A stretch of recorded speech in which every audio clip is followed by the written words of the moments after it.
Kakausap ang dating Senate President, dating Justice Secretary, naging Executive Secretary din ng dating Pangulo, si dating Senate President Franklin Drilon. At pangalawa natin makakausap, Ang si... dating Pangulo po ng Integrated Bar of the Philippines. Sukin na rin natin dito sa Super Radio DZBB, si Attorney Domingo Cayosa. Yan. At nasa atin na pong linya sa pamamagitan ng Zoom. So para po dun sa mga ating viewers sa Facebook ay mapapanood din po ninyo si dating Senate President Franklin Drilon. Magandang umaga po sa inyo, Senate President Drilon, sir. Good morning po. Good morning, magandang umaga po. Yes, sir. Good morning, sir. Kami po ni Isa ang magtatanong sa inyo. Sir, magpapatulong po kami sa para maunawaan yung sitwasyon po.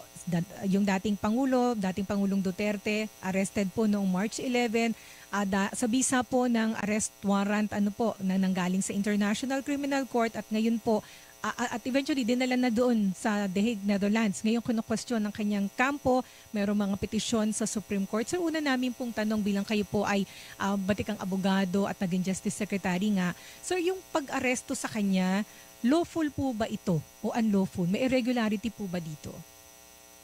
Lawful po yan. Sa aking opinion, mayroon pong sapat na batayan para po mag-issue ng warrant ang ICC at yan naman po ay kinikilala na itong mga kasong isinampa ay dahilan po sa mga killings o pagpatay na nangyari bago po mag-withdraw ang Pangulong Duterte, withdraw ang ating membership sa ICC or sa Rome Statute. Kaya sa akin po, walang question, valid po ito. Ito'y kasama sa ating obligasyon bilang isang bansa na sumusunod sa international order. Ang ating saligang batas po sinasabi that international law is part of the law of the land. So yan po ay isang ayon sa ating saligang batas. So ibig sabihin, sir, lawful po because nanggaling po doon sa international body which is the ICC na mayroon pong jurisdiction doon sa kaso niya. Tama po yan at mayroon tayong mga batas na sinasabi pag ganyan na nagsampa ng kaso sa mga international court kagaya ng ICC, ay mayroong karapatan ang ating pamahalaan to waive jurisdiction. Pwede po waive ang jurisdiction sa ating pong senal ng ating batas. Kaya sa akin po, walang question. Legal po yung ang pag-serve ng warrant of arrest kay dating Pangulong Duterte. So ibig pong sabihin, sir, hindi po tama na sabihin or yung claim po ng Duterte camp na kinidnap yung dating Pangulong Duterte? Alam mo sa aking tingin, yan po ay kasama for local consumption.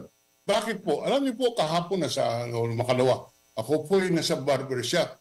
Tinanong ko po yung aking barbero, ano bang tingin niyo rito?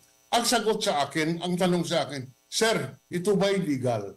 At ako'y naniniwala na yan po ang hinahanap ng taong bayan. Ito ba illegal? Kaya yung mga argumento na ito po'y kidnapping, ito po'y walang basihan, yan po ay kasama doon sa effort to convince our people na wala po, na illegal po ang pag-aresto. Dahil yun ang tanong po ng taong bayan. At sa ngayon po,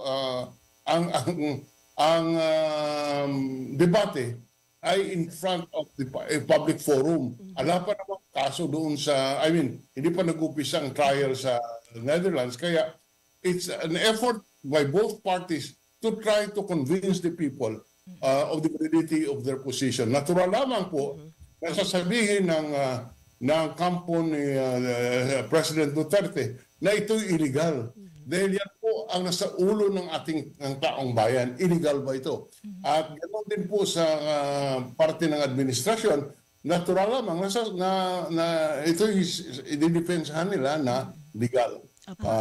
Akin po, kasama yan sa debate to win public sympathy.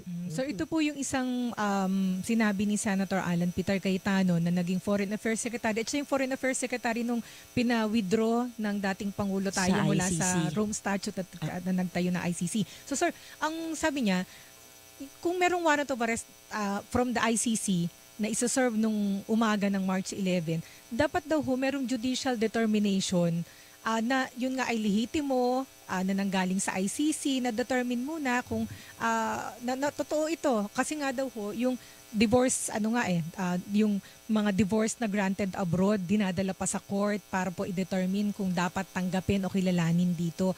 All the more daw po dapat pala, sabi niya, itong warrant of arrest from the ICC, dapat ganun din dinala sa court o sa Department of Justice para ma-determine na kung lihitimo talaga at dapat nakilalanin ng ating bansa, which is hindi daw po naibigay yung pagkakataong iyon sa dating Pangulo. With all due respect to my friend Alan Peter, there is no such requirement. Wala po ganung pangailangan. Kailangan po ng visa ng husgado kung ito'y extradition. Pag extradition, ako pong nag-negotiate ng mga extradition treaties ng bansa. Pag extradition treaty at mayroon dito pong isang tao sa ating bansa na wanted po sa kabila sa isang bansa nang po mayroon tayong extradition treaty. Pag hiningi po ng foreign country na i-deport yung subject criminal, yan po sa ilalim ng ating batas, kung extradition, yan po ay kailangan ng husgado. So yun, advisor, kung maalala nyo, yung si Jimenez pa yun, yung advisor ni ERAP, Mark Jimenez yata yun po. Mark Jimenez, yan po ay dumaan sa husgado. Pero ito po hindi dahilan sa extradition treaty. Kung hindi dahilan sa ating membership doon po sa Rome Statute. Membership sa Rome Statute na siyang bumuo ng ICC. Yan po ay hindi dahilan sa treaty kung hindi dahilan sa obligasyon natin doon po sa Rome Statute. And habang nandyan po tayo sa itong topic ito, I am proposing at hinihiling ko po kay Pangulong Marcos na ibalik niya na ang ating bansa sa ilalim ng Rome Statute or na siyang nagbuo ng ICC. Dahilan po, ito po'y winidraw ng dating Pangulong Duterte. Nag-withdraw ang membership ng Pilipinas sa Rome Statute. Dahilan po, iniimbestigahan siya noon eh. Iniimbestigahan siya ng ICC. Kaya ang ginawa nila bilang isang strategy ay winidraw ng Pangulong Duterte ang membership ng ating bansa sa ICC para po hindi na siya pwedeng, he can claim na hindi na siya pwedeng imbestigahin ng ICC.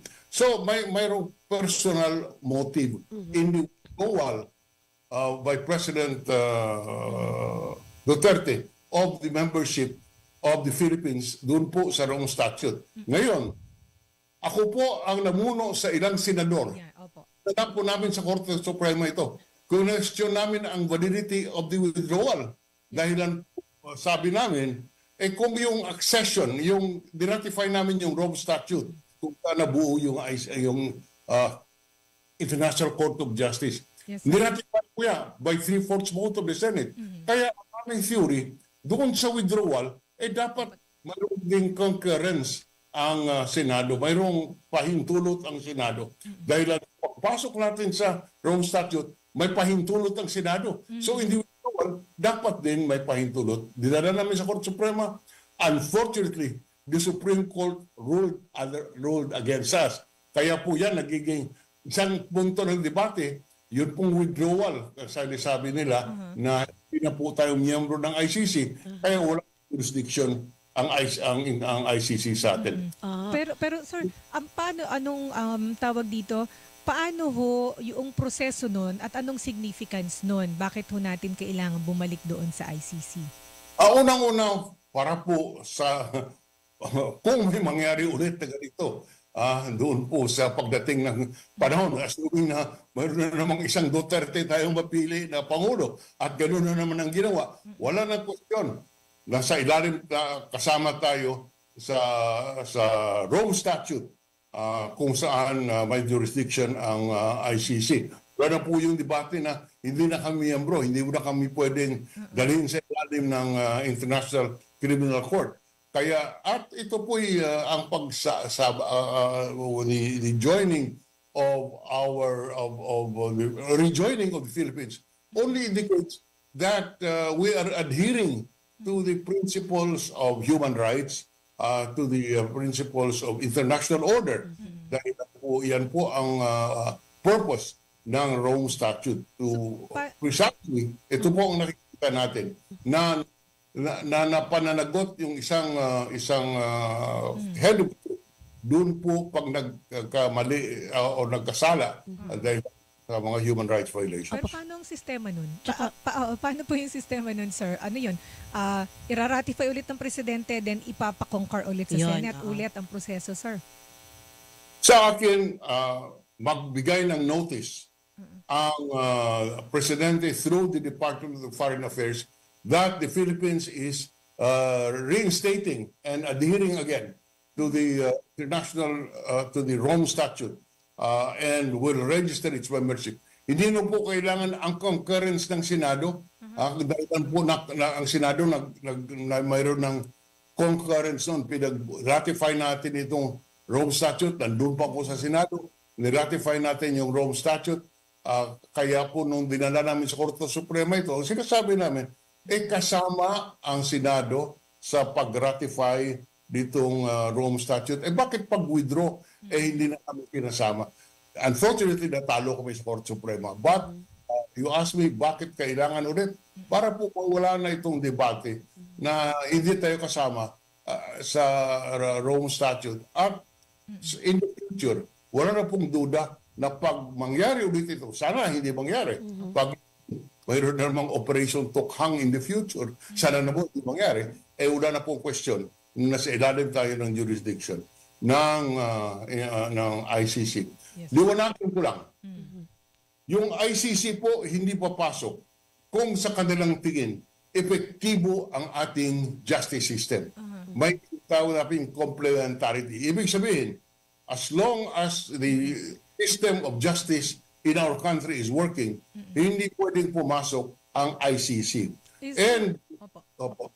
Opo, sir, yun nga po yung argumento di ba? Papasok lang ang ICC kung hindi gumagana ang justice system natin.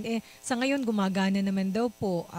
Tuloy-tuloy. Opo. Then ikaw naman, 6,000 namatay.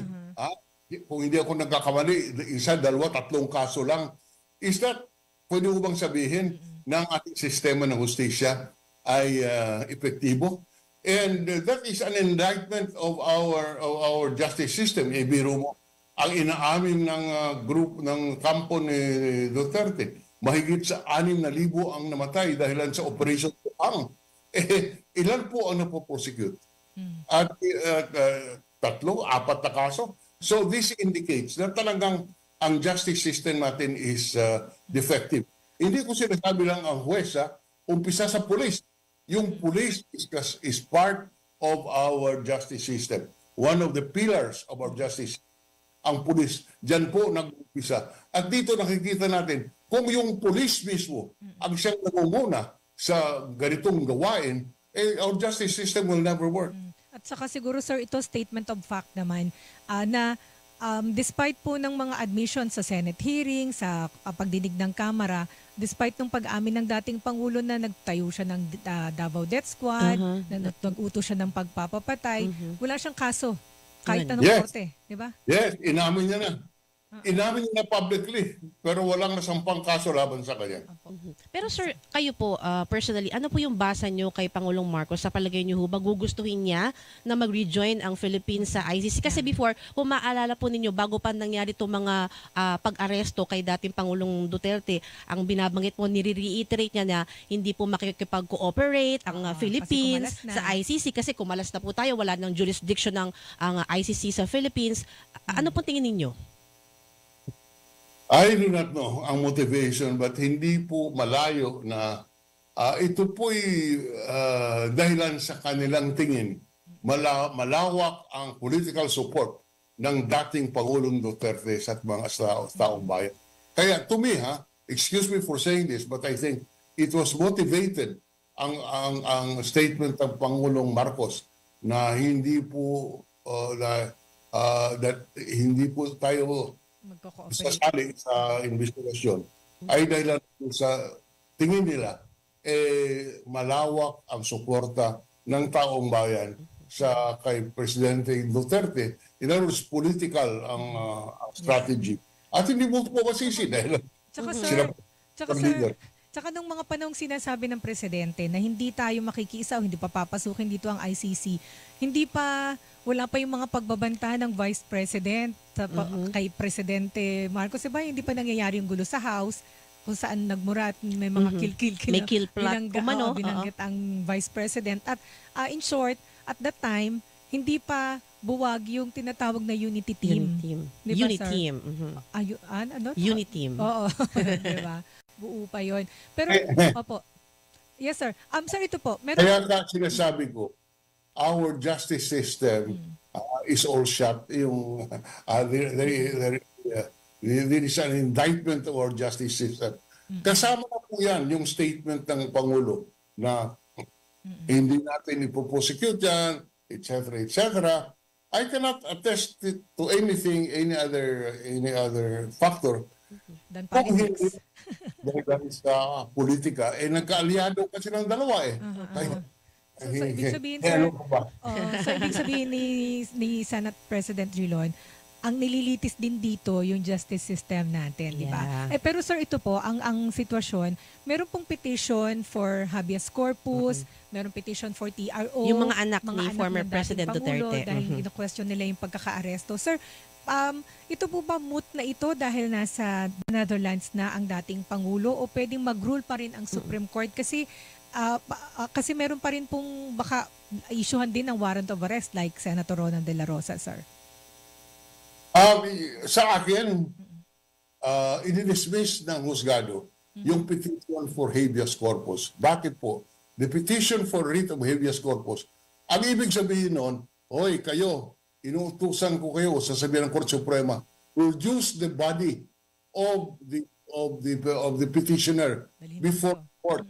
Kaya habeas corpus, writ of habeas corpus, iharap niyo sa amin yung Tao, sir.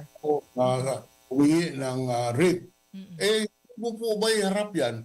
Dahil na nandun sa Netherlands ang Pangulong Duterte. So, hindi po pwedeng i-enforce ng Dutch government yun po desisyon ng Korte Suprema, assuming na magkaroon ng favorable decision. Kaya, again, this petition is academic dahil sa hindi po mabigay ang hinihinging remedyo or hinihinging relief ng petitioner si Pangulong Duterte. Pero sir, kung sabi niyo, para sa inyo sir, academic na ito, pero paano ho kung mag-rule ang Supreme Court, sabihin na unlawful yung arrest? Ang gobyerno obligadong kunin siya? Alam mo, hindi mag-rule yan. Dahil sa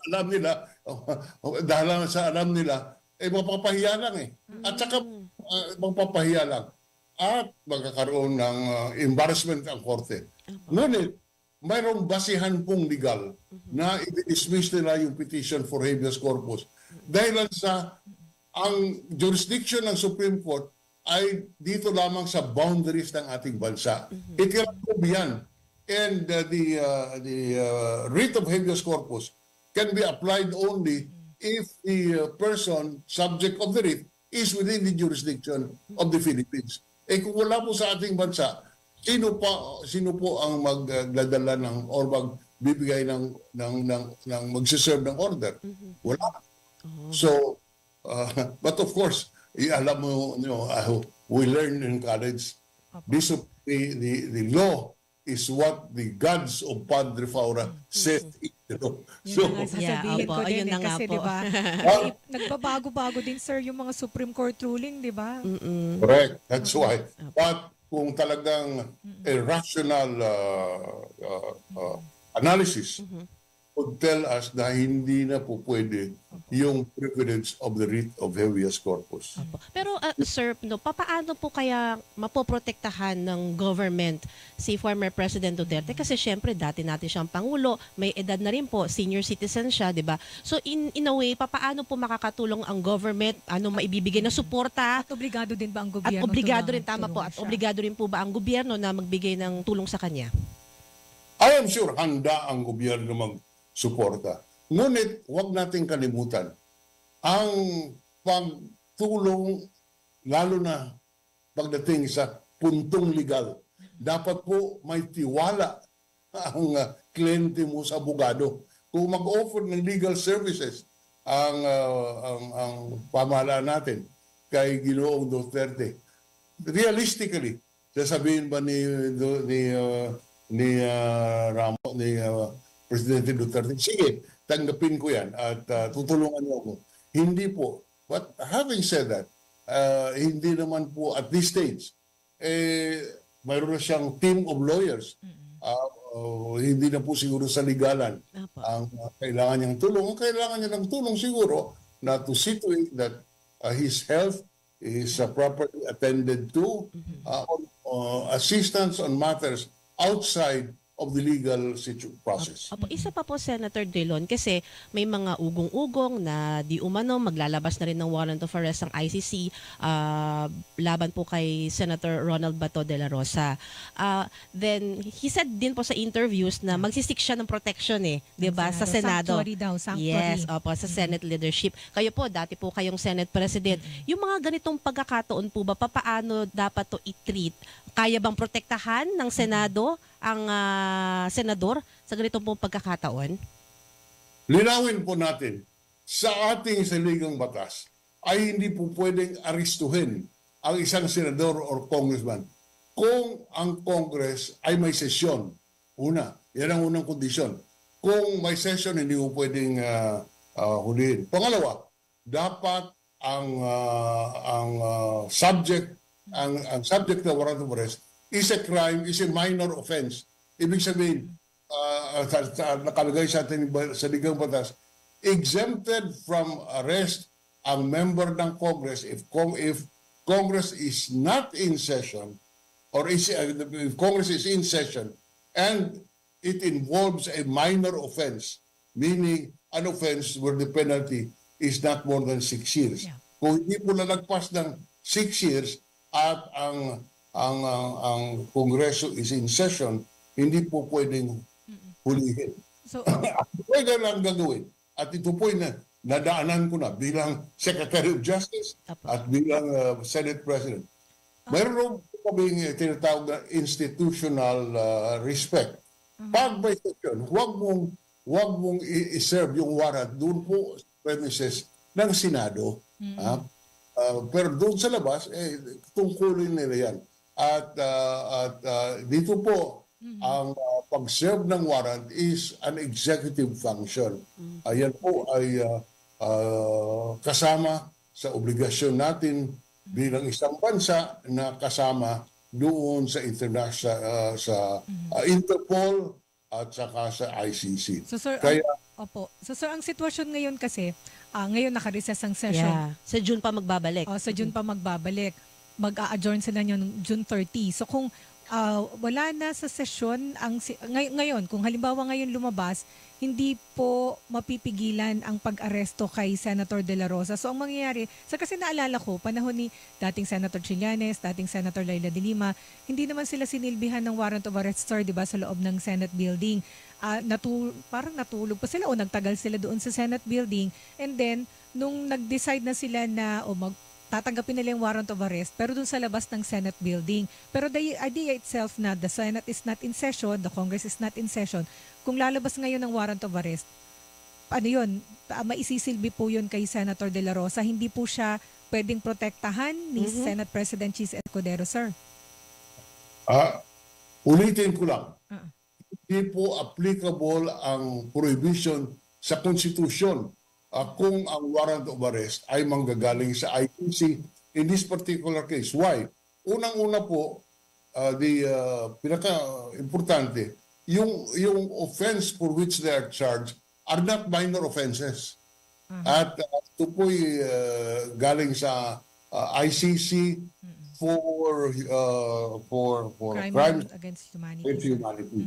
Kaya po ito'y sa aking basa, hindi po sakop doon sa prohibition against arrest that is enjoyed by the members of Congress.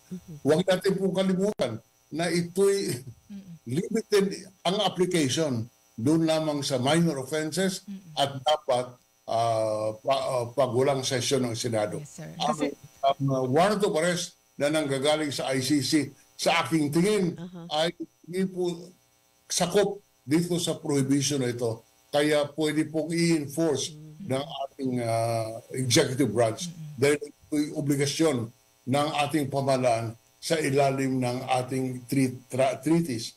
It's a Rome Statute. so ibig sabihin, kung halimbawa sir na, so hindi pwedeng, ano tawag doon, magka-camp out o doon siya, halimbawa lumabas ng Magkakampo, warrant of oo. arrest, Magtatago sa hindi siya Senate. lalabas ng Senate building kasi hindi siya pwedeng silbihan sa loob ng Senate premises eh. Oo. Yan po ay ano lamang, matter of institutional respect.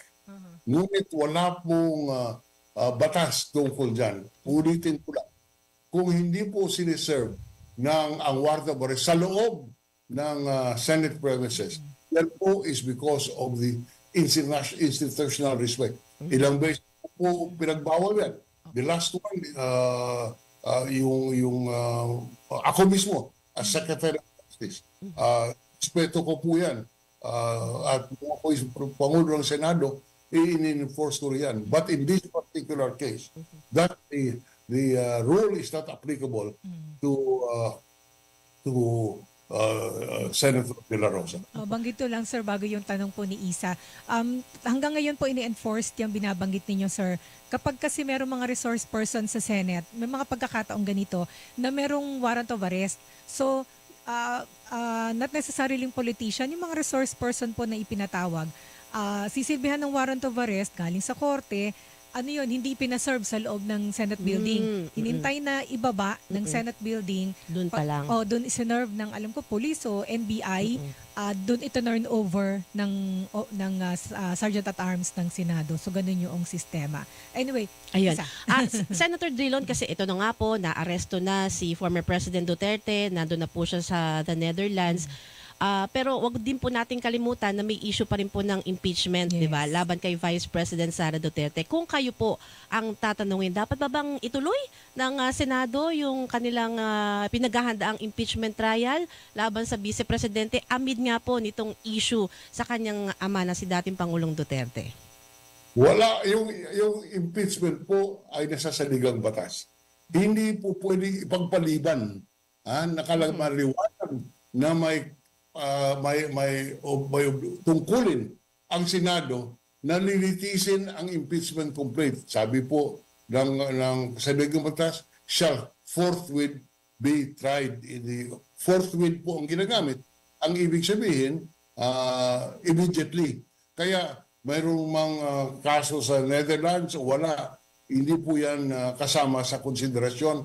Dapat ang tungkulin ng Senado to act as an impeachment court is constitutional duty. Opo, kasi may mga lumalabas din po na mga usap-usapan sa social media na kesyo baka rin daw po, meron din pong warrant of arrest laban sa Vice Presidente dahil nung pong siyang mayor, meron din daw pong mga nagaganap na di umano EJ case. May mga ganong haka-haka po kasi Paano po dapat ito itrato, Senator? Dapat itrato, tingnan lang natin yung ating batas. Ating saligang batas. Kaya po tayo na problemahan because the rule of law is very weak in our jurisdiction. Maraming paliko-liko dahilan sa mga kung ano-anong justification. Kaya po nahihirapan tayo.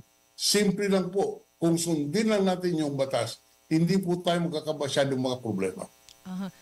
Sir, ito po, kasi di ba sir, hanggang ngayon po kinakalampag pa rin ang Senate na umpisahan na yung impeachment trial sa Vice Nagpasukat na raw ng President. robes. Nagpasukat na ng robes sila. Pero ang paliwanag ni Senate President Drilon po sa atin nung nakaraang mga interview namin sa inyo, sir, kailangan magpatawag ng special session ang Presidente para gumulong itong impeachment trial. Kasi hanggang walang session ng Senado, hindi ito uusad. Pero wala pa rin patawag Pero wala as pa of rin. now. Pero ito sir, practical pa rin po ba na isagawa na as soon as possible itong impeachment trial? Kasi sir, hindi mawawala yung worry na baka maging komplikado yung sitwasyon kasi nandyan po yung situation ng dating Kaya nga. Pangulo, may mga supporters, tapos sasabayan pa ng impeachment trial, magmumukhang aping-api yung mga Duterte. Yeah. Di ba may mga supporters po sila? Hindi ho ba ito delikado sa political at economic stability natin, sir? Ulitin ko lang, Nympha. Apo. Kaya po tayong mayroong batas para susundin natin ang batas. Kung sasabihin natin, huwag natin gawin, baka ganito mangyari, lalo pa tayo magiging banana republic niyan. Dahil yung patakaran ay sang-ayon doon sa ating feeling. Sa tingin ba natin, baka huwag muna tayo mag-impeachment trial, baka po magkagulo. Hindi po yan, wala po yan sa ating saligang batas. Ang ating saligang batas, pag mayroong impeachment complaint, obligasyon o tungkulin ng Senado to constitute itself as an impeachment court and to try forthwith the impeachment complaint. So, mas maayos po ang ating sapayanan kung sundin natin kung anong nakalagay sa ating saligang batas. So gawin ang nararapat gawin. Meron yung Latin na sir, 'di ba? Periat mundi something o na sinasabing even if the word perish parang kailangang ipatupad yung batas, gawin yung dapat To gawin. the lex, the law might be hard, but that is the Ayan. So sir, isa na lang, sa ganitong sitwasyon natin, ano po yung inyong maipapayo sa ating mga kababayan? Lalo na sir, ang dami pong mga fake news, ang daming Totoo. galing-galingan, ang daming feeling mga abogado, kahit nanonood lamang, parang alam na ang lahat. Ay, kasama po yan sa ating demokrasya na magkakaroon ng debate. Buti nga nagdedebate tayo. Dahil nagpapaliwanagan at ang taong bayan ay maliliwanagan kung ano talaga ang sitwasyon. Kaysa hindi tayo pwede magsalita dahilan sa kung ayaw tayo makapagsalita ng ating mga authorities. So, sa akin, okay lang yan. Dahilan sa as long as the institutions of democracy are strong, as long as rule of law is our guiding standard, yung mga gulo na yan, darating man, ngunit balakas ang ating demokrasya in order to withstand all of these disturbances. At as long as wala pong karahasan, sir, di ba? Kaya nga, ang taong bayan will not stand for karahasan kung ang batas ay susundin. Ito pala sir yung naalala ko, fiat justitia et periat mundus, paano man ang bigkas nito, di ba sir? Let justice be done and the world perish. Di ba? Wala, matagal na ako, 50 taon na ako wala sa kolehiyo. Hindi ko na naalala. Opo. Anyway, sir, maraming Thank you salamat so po sa much inyong mga po. paliwanag. Lagi po kayo mag-iingat. Thank you. Salamat po. Thank you very much. Thank you, sir. Sa ulitin po, si dating Senate President Franklin Drilon. Ayan, mga kapuso, maya may Hilingan, walang